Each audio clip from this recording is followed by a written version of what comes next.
Hello, fifth graders. It's time to check our bell work for Wednesday, January 20th. The first part here says use less than, greater than, or equal to compare those values there. And I look at this first one and I see they both have 3 digits to the right of the decimal point. So I'm just comparing 205 thousandths with 25 thousandths, and 205 is more. Here I have 1 place to the right of the decimal point, and here I have 3. So I'm going to add 2 zeros so that I have 3 for both. And I can see I'm comparing 800 thousandths with 800 thousandths.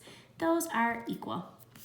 And our third one here, I'm not comparing 76 and 9. I know the 3's already matched, so I'm just looking at the digits to the right.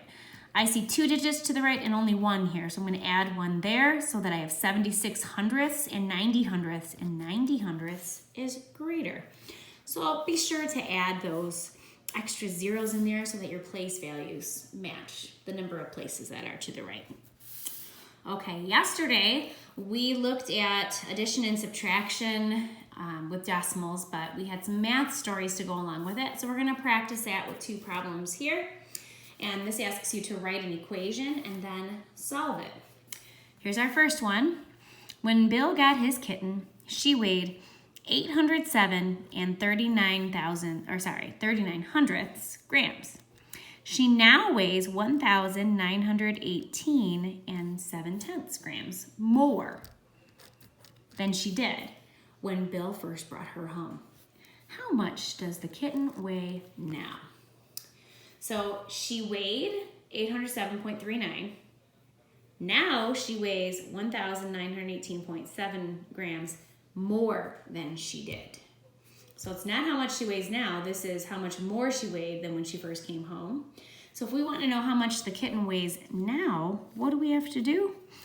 We need to add those numbers right there, okay? So when she first got home, she weighed 807.39 grams. Now she weighs 1,918.7 grams more than when she first brought him home. So in order to get our answer, we're going to add those 2 together. So I'm going to go ahead and fill those in, and I think because it's addition, I'm just going to write this one on the top because I can see that this one goes to the thousands place. So why not 1,918.7? Oh, I should have scooched it over 1. You'll see why. 807.39. It's okay. It's not the end of the world, right? So we're going to add those 2 together. And above this 9, I'm going to fill in a 0. 0 plus 9 is 9. 7 plus 3 is 10, and I carry my 1. And 8 plus 1 is 9. 9 plus 7 is 16. 1 plus 1 is 2. 9 plus 8 is 17. 1 plus 1 is 2. I'm going to drop down my decimal point and put in my comma, and I see I have 2,726 and 9 hundredths, and this is grams. All right. If you can fit it up here, go ahead. Otherwise, I'm just going to circle mine down here. All right, next one. Walt is running for exercise. He ran around Blue Lake and then ran 2.75 miles home. He ran for a total of 4.25 miles. How far did he run around Blue Lake? So it says he ran around Blue Lake, but it doesn't tell you how far. And then ran 2.75 miles home. And between Blue Lake and the run home, it was 4.25. This asks you how far he ran around Blue Lake. So you're given the total and one of the pieces. That means we're going to subtract. So I'm going to take the total. I always start with the total, and I'm going to take away that other part that was given to figure out our answer to that.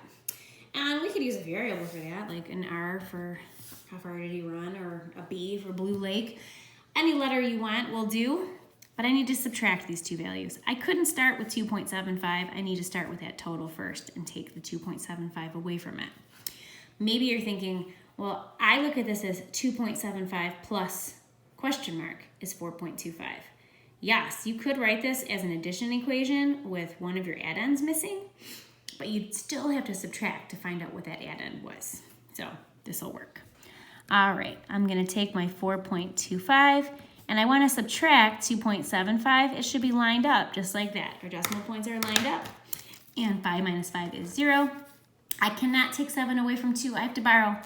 going to borrow from that 4, and now this 2 becomes 12 because 10 plus 2 is 12.